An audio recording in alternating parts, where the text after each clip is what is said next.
فجر کے بعد ایک خاص لمحہ ہوتا ہے جب دنیا خاموش ہوتی ہے، گلیاں ساکن ہوتی ہیں، دل نرم پڑ جاتا ہے اور آسمان رحمتوں کی پہلی روشنی سے بھر جاتا ہے۔ یہی وہ لمحہ ہے جب اللہ پاک ایسے دروازے کھول دیتا ہے جو دن کے کسی اور وقت نہیں کھلتے۔ تو السلام علیکم، میں ہوں Shama Shahnawaz and welcome back to my channel. کچھ لوگ سمجھتے ہیں کہ برکت کوئی اچانک نازل ہونے والا معجزہ ہے جو بس آسمان سے گر پڑتا ہے، لیکن اصل حقیقت یہ ہے کہ برکت ایک راستہ ہے جس پر انسان خود چلتا ہے، ایک کیفیت ہے جسے وہ خود اپنی زندگی میں جگہ دیتا ہے۔ اللہ پاک اس شخص کی زندگی میں برکت شامل کر دیتا ہے جو اسے دن کے آغاز میں یاد کرتا ہے۔ اللہ پاک نے قرآن شریف میں ہمیں اس طرف اشارہ بھی دیا ہے۔ اللہ فرماتا ہے، قسم ہے چاشت کے وقت کی۔ اللہ صبح کے وقت کی روشنی کی قسم کیوں کھاتا ہے؟ کیونکہ یہ صرف دن کا ایک حصہ نہیں ہے، ایک روحانی حالت ہوتی ہے، ایک نئی شروعات ہوتی ہے، ایک نرم رحمت ہوتی ہے جو ان دلوں پر اترتی ہے جو انہیں پانے کے خواہش مند ہوتے ہیں۔ ہمارے سرکار صلی اللہ تعالی علیہ وآلہ وسلم نے دعا فرمائی کہ اے اللہ، میری امت کو دن کی ابتدائی حصوں میں برکت دے۔ صبح ہی وہ وقت ہے جب فیصلے لکھے جاتے ہیں، رزق تقسیم ہوتی ہے اور روحوں کو طاقت دی جاتی ہے، لیکن آج زیادہ تر لوگ اس وقت کو سوتے ہوئے گزار دیتے ہیں اور پھر حیران ہوتے ہیں کہ زندگی کیوں رکی ہوئی لگتی ہے۔ رزق کی تنگی، بیماریاں، مالی مسائل، ذہنی الجھنیں، کتنی پریشانیوں سے جوجھتے رہتے ہیں۔ پھر لوگ پریشان ہوتے ہیں کہ برکت نہیں ہے۔ برکت تو آپ کا انتظار کر رہی تھی، مگر آپ وہاں تھے ہی نہیں۔ آپ نے تو اپنا وہ قیمتی وقت سونے میں برباد کر دیا۔ آج میں آپ کو برکت کے 5 دروازوں کے بارے میں بتاؤں گی، جس کو اگر آپ نے اپنی زندگی میں شامل کر لیا تو آپ اپنی زندگی کی ساری پریشانیوں سے نجات پا لیں گے۔ برکت کا پہلا دروازہ یہ ہے کہ آپ فجر کی نماز کے بعد نہ سوئیں۔ اس لیے نہیں کہ یہ حرام ہے یا پھر سونے سے ہمیں گناہ پڑے گا، اس لیے کہ یہ خاص دروازہ ہے، برکت کا دروازہ۔ لیکن جب ہم سو جاتے ہیں تب ہم اس دروازے کو بند کر دیتے ہیں، کیونکہ فجر کے وقت فرشتے صرف مال نہیں بلکہ اصل رزق تقسیم کرتے ہیں، اور یہ رزق صرف پیسہ نہیں ہوتا ہے بلکہ سوچ کی وضاحت، دل کی رہنمائی، توانائی، سکون، اطمینان اور اپنے مقصد کو پا لینا بھی رزق کا ہی ایک حصہ ہے۔ ہم نے کتنی صبح برکت کے بنا گزار دی، صرف اس لیے کیونکہ ہماری آنکھیں بند تھیں۔ اگر آپ واقعی میں اپنے رزق، اپنی توجہ، اپنے ایمان میں تبدیلی چاہتے ہیں تو یہیں سے آغاز کریں۔ اپنے دن کے پہلے چند منٹ اللہ کو دے دیں، وہ آپ کے باقی پورے دن میں برکت ڈال دے گا۔ یہ راز غیر مسلم لوگوں نے بھی کافی اچھے سے سمجھ لیا ہے۔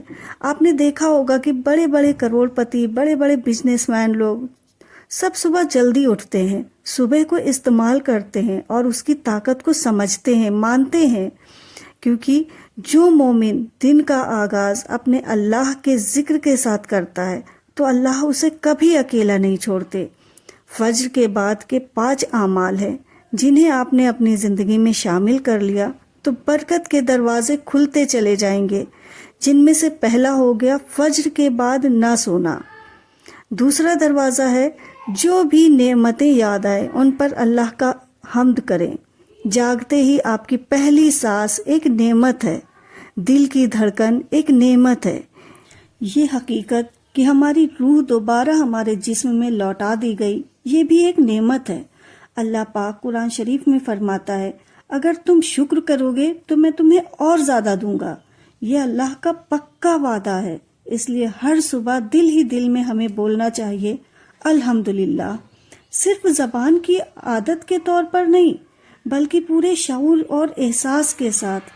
اسلام کے لیے الحمدللہ، زندگی کے لیے الحمدللہ، اپنے گھر والوں کے لیے الحمدللہ، صحت کے لیے الحمدللہ، اور ان سب حفاظتوں کے لیے الحمدللہ جن کا ہمیں علم بھی نہیں ہے۔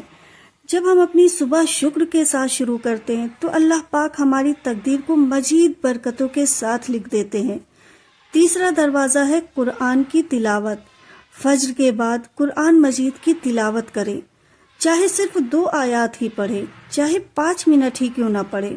اللہ تعالیٰ قرآن کے بارے میں فرماتا ہے کہ یہ ایک بابرکت کتاب ہے جو ہم نے آپ کی طرف نازل کی ہے تاکہ لوگ اس کی آیات میں غور کریں اور عقل والے نصیحت حاصل کریں۔ آپ خود آزما کر دیکھ لیں، آپ محسوس کریں گے جب آپ فجر کے بعد قرآن پڑھتے ہیں تب آپ کے فیصلے واضح ہو جاتے ہیں، دل مضبوط ہو جاتے ہیں، دماغ تیز ہو جاتا ہے، جو بوجھ آپ محسوس کر رہے ہوتے ہیں وہ آہستہ آہستہ ختم ہو جاتا ہے۔ قرآن صرف کاغذ پر لکھی ہوئی سیاہی نہیں ہے، یہ ایک نور ہے جو شفا دیتا ہے، ایسا نور جو راستہ دکھاتا ہے، اور صبح کا وقت تو وہ وقت ہے جب یہ نور سب سے تیزی سے دل میں اترتا ہے۔ چوتھا دروازہ ہے ہمارے سرکار صلی اللہ تعالی علیہ وآلہ وسلم پر درود بھیجنا۔ ہمارے سرکار نے فرمایا، جو شخص میرے اوپر ایک بار درود بھیجتا ہے اللہ تعالیٰ اس پر اس کے بدلے 10 رحمتیں نازل فرماتے ہیں۔ تو پھر ذرا تصور کریں، اگر ہم اپنے صبح کا آغاز درود شریف سے کریں تو ہم پر کتنی رحمتیں، کتنی برکتیں، کتنا سکون اور کتنی بخشش نازل ہوگی۔ صرف یہی عمل پورے دن کو بدل دینے کے لیے کافی ہے۔ 5واں دروازہ، اس کے بعد یہ کلمات کہیں، حسبنا اللہ و نعم الوکیل۔ یہ جملے بہت طاقت سے بھرے ہوئے ہیں۔ بے شک ہمارے لیے ہمارا اللہ کافی ہے۔ یہ جملہ آپ صبح کہہ دیجئے، بے شک اللہ پاک آپ کے لیے صبح، دوپہر، رات کو کافی کر دے گا۔ اگر ہم اپنے دن کی شروعات اللہ کی حمد و ثنا کے ساتھ کریں گے، اپنے سرکار پر درودوں کے ساتھ کریں گے، تو پھر آپ دیکھیے گا اللہ ہمیں وہاں سے رزق عطا کرے گا جہاں سے ہمیں گمان بھی نہیں ہوگا۔ بے شک اللہ ہمارے لیے کافی ہے۔